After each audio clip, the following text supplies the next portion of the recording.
पिछले 9 सालों में नंबर 1 रैंक हासिल करते आ रहा है IITians लर्न। कई सारे स्टूडेंट्स को अब तक MBBS कॉलेज में एडमिशन हासिल हो चुका है, जैसे KEM hospital, JJ hospital, Sion hospital, Nair hospital, Chhatrapati Shivaji Maharaj hospital, IIT Delhi and IIT KG। My name is Sheikh Rimsha Mohammad Arif. Myself Ansari Mustafa. My name is Ansari Sania. Myself Sheikh Sadaf Fatana.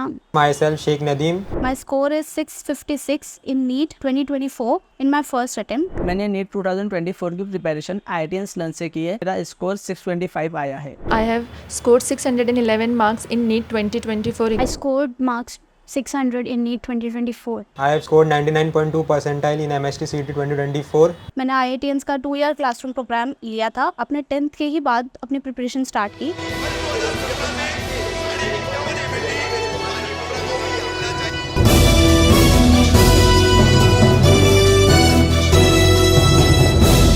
मैं रफीक कामदार, हिंदुस्तानी reporter में आपका स्वागत है।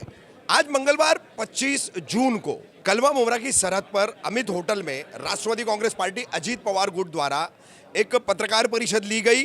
ये पत्रकार परिषद कम और चुनावी बिगुल की सभा ज़्यादा थी, जिसमें राष्ट्रवादी कांग्रेस पार्टी NCP अजीत पवार गुट के ठाणे शहर जिला अध्यक्ष और स्पोक्स पर्सन प्रवक्ता आनंद परांजपे इन्होंने विधिवत घोषणा की है कि ये चुनाव क्षेत्र मुमरा कलवा 149 विधानसभा चुनाव क्षेत्र राष्ट्रवादी का था। घड़ी चुनाव चिन्ह पर इस पर राष्ट्रवादी ने पिछले 3 चुनाव जीती है, तो इस बार भी राष्ट्रवादी का ही यहां से उम्मीदवार रहेगा। जैसे कि सभी को पता है, राष्ट्रवादी कांग्रेस पार्टी में 2 गुट हो चुके हैं, एक शरद पवार गुट है, एक अजीत पवार गुट है। और चुनाव आयोग के आदेशों के अनुसार, निर्णयों के अनुसार घड़ी चुनाव चिन्ह जो था वो अजीत पवार गुट को दिया गया है।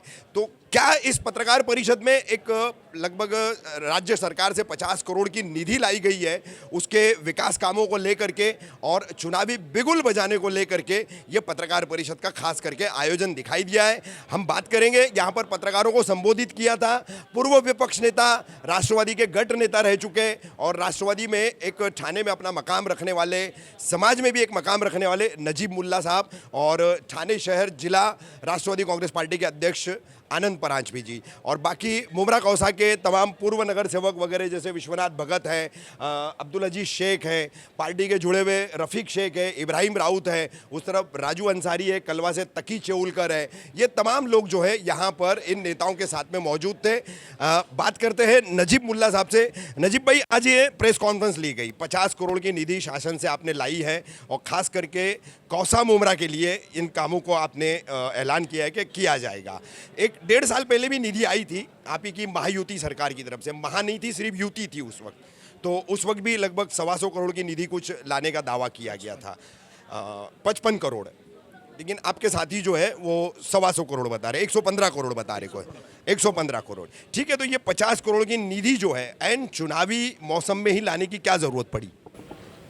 पहले तो मैं अल्लाह ताला का शुक्र अदा करता हूँ कि मुझे बहुत खुशी है कि मेरे जूनियर अजीज़ दोस्त रफ़ीक भाई के साथ रूबरू मुझे इंटरव्यू करने का मौका मिला। अल्लाह ने उनके सब मुश्किलात को आसान किया, गुज़ार बहुत खुशी की बात है।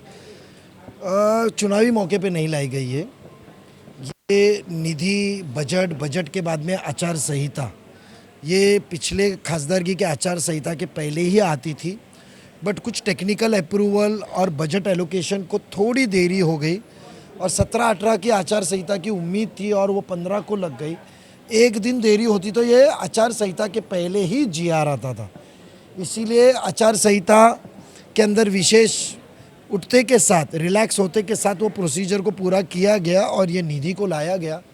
इसके पहले भी जब वो युति सरकार थी और जब राष्ट्रवादी एक थी, तो जितने हमारे कॉरपोरेटर थे, जब महापालिका में मेरे से गुफ्तगू हुई, मैं आपको उसका बयान बताऊं, तो हमने श्रीकांत शिंदे साहब से मैंने राब्ता कायम किया था और वो राजू अंसारी हो, ज़फ़र नुमानी हो, नेहा नाइक हो, महराज हो, अशरीन बाबी हो और सिराज डोंगरे हो, इन सब ने मुझसे राब्ता कायम किया था और अपनी अपनी नाराज़गी जाहिर की थी कि उनके ऊपर कैसी नाइंसाफ़ी हो रही है। और ऐसा है कि 2009 के पहले जब ये राष्ट्रवादी की बागडोर कलवा मुमरा की हमेशा सुभाष भोईर साहब, मनोहर साल्वी साहब करते थे, हमारा इतना इंटरफेरेंस नहीं था। तो मुझे एक अफसोस हुआ था कि 2009 के बाद ये लोगों जो हमारे साथ राष्ट्रवादी में हमारे साथ आए, जो राष्ट्रवादी में भोईर साहब के साथ थे, दावकरे साहब के साथ थे, वो हमारे साथ आए, जो समाजवादी में थे वो हमारे साथ आए, जो कांग्रेस में थे वो हमारे साथ आए। तो इनको लाने के लिए कहीं ना कहीं समाजवादी के नहीं, नगर सेवक जैसे अशरीन भाभी था, असलम आया था, तो ये सब कैसे थे कि हफीज़ा नाइक मैडम थी, तो ये कैसा मेरा रास्ता था उनके साथ। 2008 में जब महापौर को लड़ा था मैं, तो जब इन्होंने साथ दिया था, 9 में मुझे साथ दिया था समाजवादी के उम्मीदवार होते हुए भी, तो 12 में इनको लाया, 17 में कुछ लोगों को लाया। जब ये जाहिर कर रहे थे नाराज़गी और आमदार अपनी मनमानी कर रहे थे, मैंने अध्यक्ष जी से वो जाहिर किया था, अध्यक्ष हदबल हो गए थे कि वो अभी हेक्कड़, और उनको लगा था कि मुझे कोई चैलेंज करने वाला नहीं है और हम जो बोले मैं बोले वो कायदा। तो तोड़ने के लिए हमने श्रीकांत शिंदे साहब से कांटेक्ट किया था, और उनका बड़ा दिल था श्रीकांत जी शिंदे साहब का कि उन्होंने देखा नहीं कि नगर सेवक डिमांड करने वाले कौन से पार्टी के हैं, और उन्होंने अपने रसूख वापर के अपने परिसर का उन्होंने 55 करोड़ रुपया हमारे नगर सेवक को दिया था, और 60 करोड़ रुपया बाकी के उनके कॉरपोरेटर्स को देके 115 लाया था। और उस बात का तो विधानसभा में यहाँ के साबिक आमदार ने नाराज़गी भी जताई थी कि ये मेरे को ख़त्म करने की साजिश है, 55 करोड़ रुपया निधि गया था। उस दिन भी मैं बयान किया था कि देखो ऐसा है कि मैं नुमाइंदा हूँ, और कोई किसके वसीले से निधि लाता है तो उसको खुश होना चाहिए। काम तो आवाम का हो रहा है, काम तो एरिया में हो रहा है, मगर ठेकेदार इंटरेस्ट है, फिर ठेकेदार उनका नहीं होगा। मुमरा देवी नहीं होगी क्या, मुमरा देवी तो उनको पर्सनल इंटरेस्ट में ज़्यादा इंटरेस्ट है, नागरिक का काम में इंटरेस्ट नहीं। उन्होंने नाराज़गी जाहिर की थी, हो सकता भी है 50 के ऐलान के बाद में भी वो जाहिर करेंगे। एक्टिंग तो ललिता पवार का तो हाथ कोई पकड़ नहीं सकता है ना। मतलब आपकी नज़र में वो ललिता पवार है? मेरी नज़र में नहीं है, मैं एक्टिंग की बात कर रहा हूँ। ठीक है परांजपे साहब, जैसे कि प्रेस कॉन्फ्रेंस में आपने सीधा ऐलान किया है कि मुमरा कलवा विधानसभा चुनाव क्षेत्र से आपकी पार्टी उम्मीदवार उतारेगी, चुनाव लड़ेगी, तो राष्ट्रवादी वर्सेस राष्ट्रवादी का मुकाबला होने जा रहा है। किस तरह की तैयारियां हैं उम्मीदवारी के लिए? क्या नजीब मुल्ला ही कंसीडर किए गए हैं या अन्य कोई और है? 2009 में डिलिमिटेशन के बाद हर जो चुनाव हुआ है वो राष्ट्रवादी कांग्रेस पार्टी घड़ी इस निशानी पे उम्मीदवार जीता है। तो स्वाभाविक है कि महायुति में मुमरा कलवा की विधानसभा की सीट ये राष्ट्रवादी कांग्रेस पार्टी ही घड़ी चिन्ह पे लड़ेगी। आज तो हमने युद्ध का आगाज किया है। आज संकष्टी चतुर्थी अंगारकी है, गणेश जी का हमने आशीर्वाद दिया है और युद्ध का शंखनाद किया है। अल्लाह ताला से बिस्मिल्लाह करके विधानसभा चुनाव में राष्ट्रवादी कांग्रेस पार्टी ही ये चुनाव लड़ेगी, घड़ी पे ही लड़ेगी और जीतेगी भी, ये संकल्प हमने किया है। और ये चुनाव लोकसभा के होने के बावजूद, क्योंकि मैं बोलना चाहूँगा कि यहाँ के विधायक में हिंदू मुस्लिम का रंग था, लोकसभा में डॉक्टर श्रीकांत शिंदे जी को यहाँ पर माइनस वोट्स मिले थे, लेकिन महायुति के सरकार ने ये कभी नहीं सोचा कि यहाँ पर निधि न दी जाए। मैं आज इस मौके पर मुख्यमंत्री एकनाथ शिंदे साहब का, हमारे राष्ट्रीय अध्यक्ष उप मुख्यमंत्री माननीय अजीत दादा पवार साहब का, उप मुख्यमंत्री देवेंद्र फडणवीस जी का और यहाँ के सांसद डॉक्टर श्रीकांत शिंदे जी का भी तहे दिल से आभार व्यक्त करता हूँ कि मुमरा कलवा के विकास के लिए पहले टप्पे की 50 करोड़ की निधि का GR कल निकला है और हम उम्मीद करते हैं कि आने वाले वक्त में महायुति की सरकार और निधि मुमरा कलवा को देगी। परांजपे साहब, चुनाव की रणनीति क्या रहेगी? किस तरीके से राष्ट्रवादी वर्सेस राष्ट्रवादी का ये मुकाबला होने वाला है, तो कैसे निपटेंगे आप? मैं तो 2014 के चुनाव में उनके साथ जुड़ा, लेकिन नजीब भाई तो 2009 में जब उनको पहली बार उम्मीदवार, जैसे आपने थोड़ी देर पहले कहा कि दाएं बाएं हम दोनों ही हुआ करते थे, तो वो क्या सोच सकते हैं, क्या कर सकते हैं, इसकी पूरी जानकारी हमें है। आज युद्ध का पहला दिन है, शंखनाद हुआ है, सेनापति हमारा कोई भी हो लेकिन विजय हमारी। नजीब भाई, प्रेस कॉन्फ्रेंस के दौरान आपने कहा कि हर हफ्ते में विकास पर पोल खोल करेंगे, क्या रहेगी ये पोल खोल? विकास जो अब तक का पिछले 3 टर्म में हुआ है उसके जो दावे हैं, तो क्या पोल खोल होगी आप लोगों की तरफ से? ऐसा है कि मुमरा कलवा का 2020 के बाद जो आसानी से बड़े बड़े बयान करने के लिए प्रेस कॉन्फ्रेंस ली गई थी। उसके पीछे बहुत जद्दोजहद थी, बहुत मेहनत थी। वो मेरे साथी सभागृह के सदस्य को मालूम है वो स्थायी समिति में कैसा विरोध होने का मुखालिफत की तरफ से तो प्रस्ताव कैसा मंजूर किया, उसके पीछे हमारी मेहनत थी। जो 50, 100, 200 करोड़ रुपए मस्के के जैसा निकाल के लाते थे, मस्के साहब से, शिंदे साहब से मना किया, तो सभागृह में वो नहीं बैठते, हम बैठते। जो विरोध होता उस वक्त हमारा विरोध सुभाष गोयल साहब का था, सुधीर हमारा साथी स्टैंडिंग में रहता था, शिवसेना पार्टी का था। कैसा वो स्टैंडिंग से मंजूर करने के, कैसा सभागृह से मंजूर करने की उसकी जद्दोजहद हमें मालूम है। मगर वो पैसा हमने जब लाया था तो हमारी फिक्र थी कि ये काम मुकम्मल तौर पे आवाम को उसका फैसला चाहिए। पर जब यहाँ तवज्जो देने के बाद, क्योंकि मुझसे तो ऐसा था कि मैं शादी में आऊँ तो सुबह घर पहुँच जाते थे नाराज की जगह कि अरे यार प्लीज तुम मत जाना, ये मत करना, वो मत करना। और मैं तो नरम दिल का हूँ, मान जाता था कि जान दो यार, मतलब वो सुधार लो, हाँ मैं कर दूँ, कसम है कल मेरी तब्दीली ना हो। जब देखा कि वो पैसा गटर में चला गया, खाड़ी में पानी में बह गया। सबसे पहला विशेष निधि अल्पसंख्यक समाज का 2009 में 22 करोड़ रुपए लाए। 9 के बाद में 10 सैंक्शन हुआ था, 2012 में आया। वो निधि जाके देखो 10 साल हो गए और काम हमारे इधर भी 10 साल, जाके पहला सिर्फ 22 करोड़ रुपए देखो। तो ऐसे बहुत से पोल खोले और हमको ये आवाम को बताना है कि जितनी बड़ी बड़ी बातें आके गई है और हकीकत में क्या हुआ, उनके जितने 15 साल के बयानात है, बयानत रखेंगे तो लोग प्रतिनिधि होते हैं, वो खिदमतगार है। नहीं, लेकिन नजीब भाई आप 15 साल साथ में रहे और आज आप बोल रहे, क्यों अलग होने के बाद ही क्यों साथ में रह करके गलत कामों का विरोध क्यों नहीं किया गया, भ्रष्टाचार का विरोध क्यों नहीं किया गया, साथ में रहकर क्यों? आपको बताओ, पानी खाते के ऊपर जो मामला था उसकी आवाज सभागृह में उठा के इंक्वायरी जीतने लगा, ऊपर से बंद कराया, हाथ पैर जोड़े। हॉस्पिटल के मामले में मैंने आवाज उठाया। जब कॉन्ट्रैक्ट पे हॉस्पिटल दिया जा रहा था, जब भी सभागृह में बोला कि होने लगेगा, उसका लेटर भी दिया। कब्रिस्तान में गलत काम हो रहा है, जब पहला आरोप आपके माध्यम से हुआ था, उसकी आज भी मेरे पास, मैंने ही उठाया था, आप नहीं उठाए थे, आपके दूसरे का आपके माध्यम से हुआ था, वो क्लिप आज भी है। उसके बाद दूसरे दिन मैंने लेटर डाल के वो रोका था काम। अगर मैं कहा ना कि नरम दिल का आप ही बदल दूंगा, वो आके कहते थे ये खामी है। अच्छा हो गया तुमने बताया, साला मैं इनके भरोसे तेरा उनको इल्जाम देने के लिए तो साथ में 15-20 जन लेते, झटक लेते और वो लोग कबूल करते कि जो मिलता है उसका हिसाब, तो झटक देते थे और वो झटक के वो लोग अपने आँख में ले लेते। मैं सुधारूंगा, हम अपनी जाती जिंदगी के आगे चलते, फिर वापस से पता चलता था ना वापस उधर। तो जब तक वक्त निकलता गया, और मैं कहा ना कि जिम्मेदार हमारी भी थी, हमने अकेले में बहुत चला, और इसका वाहिद इस महफिल के अंदर एक ही शख्स गंवाए, परांच के साथ, जो अकेले के अंदर मेरी उनसे कलवा मुमरा के ऊपर कैसी जद्दोजहद, कैसे झगड़े होते थे और वो किस तरीके की बातें हमसे माफी मांगते करते थे, कभी कभी ये बात को बताना। तो मुद्दे हमने हमेशा उठाए, पर एक इज्जत थी, बड़े भाई के नाते इज्जत थी, एक नेता माना था उनको हमने, एक कोई ना कोई लीडरशिप तो किसी को एक को मुकर्रर करना पड़ता है, अध्यक्ष करके हमने एक को मुकर्रर किया। ये आवाम ने मेरी उम्र छोड़ के मेरे साथ में मुझे नेता माना, सीनियर बड़े सबसे लेकर तो किसी न किसी को हमने उसको वो इंसान को मुकर्रर किया था। बट लगा कि कहीं कभी पैसे भी फजूल जा रहे और वहाँ सिर्फ ठेकेदार पैसा खाना वही चल रहा है।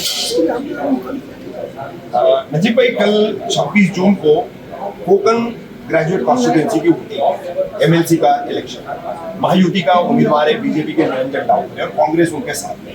तो महायुति के हिसाब से आप मुमरा, कौसा, कलवा में क्या कर रहे हैं कोकन ग्रेजुएट इलेक्शन की?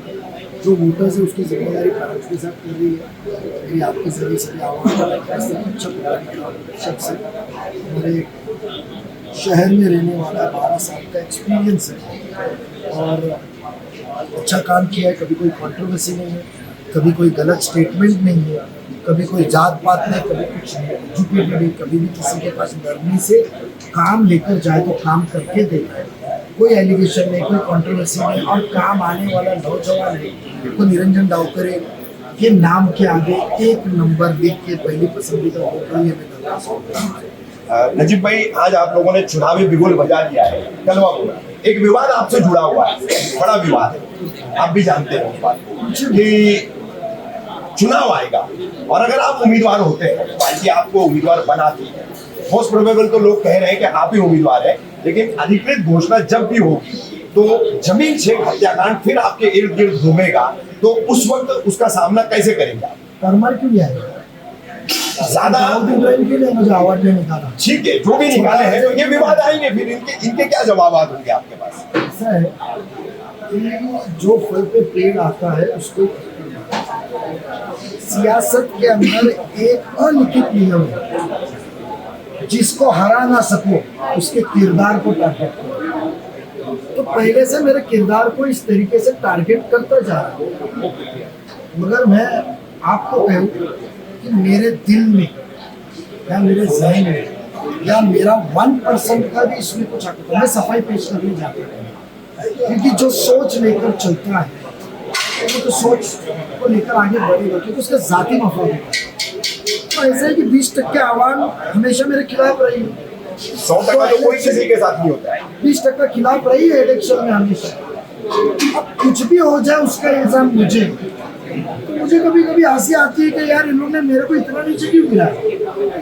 ऐसा है कि पुलिस ने सरकार होते हुए नहीं होते हुए अच्छी तहकीकात की है, उसकी 3 से 4 या 5 चार्जशीट बना चुकी है और जो मेन मुख्य आरोपी था वो पकड़ा गया। अच्छा, वो जिंदगी में पुलिस ने खुद रिकॉर्ड पे लिया है, वो जो इल्जाम देने वाले को भी पता है, तो वो चीज़ की पूरी तहकीकात कोर्ट में हो चुकी है, कोर्ट उसका सही फैसला कर रही है, पुलिस अपनी तहकीकात मुकम्मल कर चुकी है। अब किसको जानबूझ के मेरा नाम डालना है तो मैं इतना कहूँगा कि वो पैसे पहुँचाने वाला कौन है, तो तहकीकात कीजिए। उनको पैसे की लालच देने वाला कौन है, किसको? परिवार को। नजीब मुल्ला को डैमेज करके आज के दौर में किसको फायदा है? वो ऐसी हरकत करते आता है। मैं क्या कहा, फराज के साथ ने क्या कहा, वो क्या कर सकता है, उसकी शरारतें क्या है, वो कितना नीच लेवल पे जा सकता है, वो झूठी कसम कैसी खा सकता है, या हम दोनों से अच्छा किसको पता है? तो वो तो हमको मालूम है कौन कर रहा है क्या कर रहा है, उस पर मुझे कोई टिप्पणी नहीं करनी है। मैं इतना कहना चाहूँगा आपके माध्यम से, क्योंकि आपका काम है, तो मेरा उससे कोई संबंध नहीं है। मैं हमेशा एक ही कहूँ, मेरा कोई लेन देन नहीं है, और मैं जो बात करता हूँ मेरे आखिरत में कब्र में जाने के बाद अल्लाह ताला को नाजिल रख के बात करता हूँ। मुझे कब्र के अज़ाब का डर है, मुझे इस दुनिया ही कोई चीज़ का डर नहीं, मैं किसी से डरता नहीं, अल्लाह किसी, तो मुझे उस चीज़ का डर है। मेरा कोई लेन देन नहीं, 0.01%, मेरा कोई डर नहीं है। उसके बाद उनको जो कहना कहे, मैं आवाम के सामने मेरी सच्चाई रखूँगा। आखिर में आवाम और अल्लाह बस। फराज साहब, अंत में चुनावी बिगुल फूंकने के बाद क्या कहेंगे कलवा मुमरा की आवाज से? हमने आज एक अच्छी शुरुआत की है विकास निधि के माध्यम से, और हम यहाँ पर लोगों की सेवा करने आए हैं। हम कोई धर्म की राजनीति, जाति की राजनीति नहीं करेंगे। मुमरा और कौसा और कलवा के जो हित के काम रहेंगे वही हम करेंगे। आज अच्छी शुरुआत करने के बाद अच्छे लोग हमारे साथ और आगे जुड़ते जाएंगे, हमें विश्वास है। और विधानसभा चुनाव में राष्ट्रवादी कांग्रेस पार्टी और घड़ी चिन्ह ही विजयी होगा, ये भी मुझे पूरी तरह से मैं आश्वस्त हूँ। ये थी हमारी नजीब मुल्ला आनंद परांजपे, एनसीपी अजीत पवार गुट के ये बड़े नेता, इनसे बातचीत, उनकी पत्रकार परिषद। मुमरा कौसा के लिए 50 करोड़ की निधि के साथ विधानसभा चुनाव के बिगुल फूंके जाने की ये आज की हमारी खबर। आपका भी जवाब देना। आप बोलिए, क्या बोल रहे थे रफीक भाई? 50 करोड़ में कौन कौन से काम है विकास के मुमरा कौसा के लिए?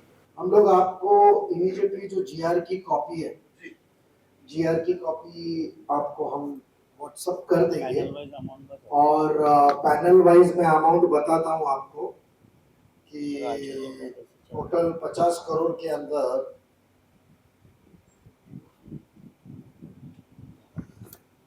चश्मा नहीं है, जो राजू भाई का पैनल नंबर 33 है, वहाँ 1.60 करोड़ रुपया है।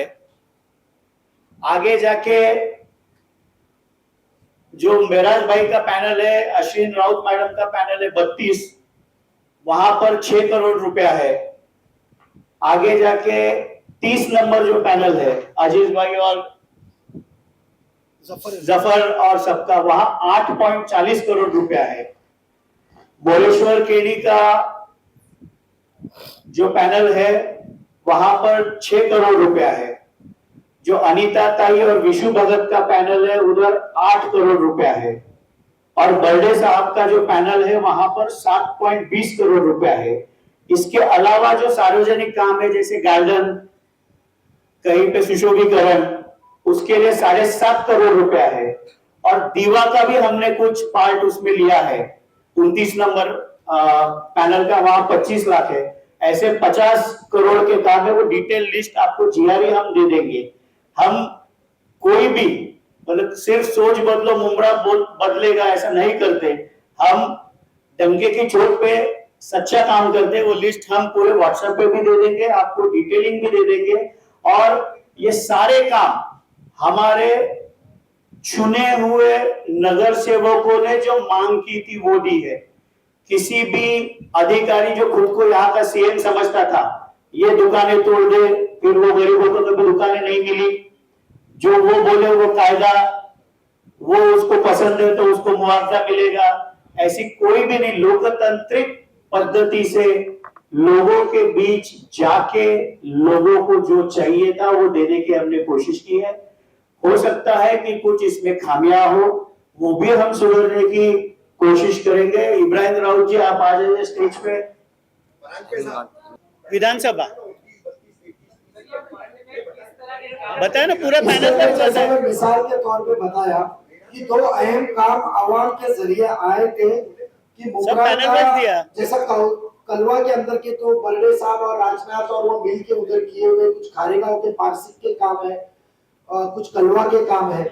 जैसा विशेषता आप देखे लगे कि मुमरा के हल्के के अंदर जो सबसे अहम कहा था कि बारिश का पानी खाड़ी में जाते वक्त नाले का प्रॉपर सिस्टम नहीं होने की वजह से, क्योंकि लोग चुन के आने के बाद में समझना बहुत जरूरी है, बट ज्यादा होशियार तो वो समझ के जो जाते थे तो उसके हिसाब से हमने वो पानी का प्रॉपर कैसा टेक्निकल तरीके से हम कर सकते हैं। जैसे 2 तरीके के नाले बने बताता हूं, जिसके नाले को आपको दारुल फला और उधर मस्जिद जो आपकी कौसा मस्जिद के इधर का जो नाला आता था ऊपर से और जो आगे जाता था, तो उधर कुछ पॉइंट्स थे, उसको प्रॉपर कन्वर्ट कर दे, उसको सही तरीके से काम करे, उसके एंगल को चेंज करे तो पानी आसान तरीके से निकलता है। जैसा अमृतनगर दरगाह का बताता हूँ, नाला आता है तो डायरेक्ट 45 डिग्री में टर्न मारता है, 90 डिग्री में टर्न मारता है। 90 डिग्री में टर्न मारने के बाद में फिर आगे जाता है और वो मित्तल के रोड के इधर वापस से क्रॉस, फिर राइट टर्न मार के फिर क्रॉस होता है। तो पानी के प्रेशर को जब तोड़ मिलता है तो पानी बाहर निकलता है। और देखिए कि जब भी ज्यादा बारिश हो जाए तो अमृतनगर दरगाह के सामने के एरिया के सामने के साइड पूरा पानी चला जाता था। तो उधर पूरा बड़ा कलवर्ट रोड तोड़ के ट्रैफिक के मसले हो गए, थोड़ा सा लोगों को तकलीफ होगी, बट पानी सही तरीके से निकले, ऐसे अहम काम। और रही बात अल्पसंख्यक के अंदर जो कब्रिस्तान का मुद्दा आपने पेश किया, देखो कब्रिस्तान का रिजर्वेशन जो आना तो आया, बट मुझे अफसोस इस बात का है कि मुझे फक्र के साथ कहता हूं, बट अफसोस इस बात का है कि उसका फायदा सही तरीके से आवाम को नहीं मिला। तकरीबन हमने 15 करोड़ रुपया एक वाहिद मुमरा के कब्रिस्तान में ठाणे महानगर पालिका ने खर्चा किया, 15 करोड़ रुपया। आप आइए वागले स्टेट का कब्रिस्तान देखिए, आप राबोरी के बड़े कब्रिस्तान देखिए, और वह चंद रुपयों के अंदर मट्टी भरनी करके पानी को कैसा रोका गया। बाजू में तालाब भी है, वहां भी पहाड़ का पानी आता है, बट 15 करोड़ देने के बाद में भी आज भी कब्र खोदे तो नहीं हो गए। उसके लिए जो हाइट 4.5 फुट ऊंची करनी है, उसके लिए विशेष निधि के अंदर मिनिस्टर अब्दुल सत्तार साहब की साइन हो चुकी है। उसके लिए विशेष जो काम मुकम्मल करना है और हकीकत में आवाम को फैज पहुंचाना, दिमाग से काम, ना कि बयानी काम।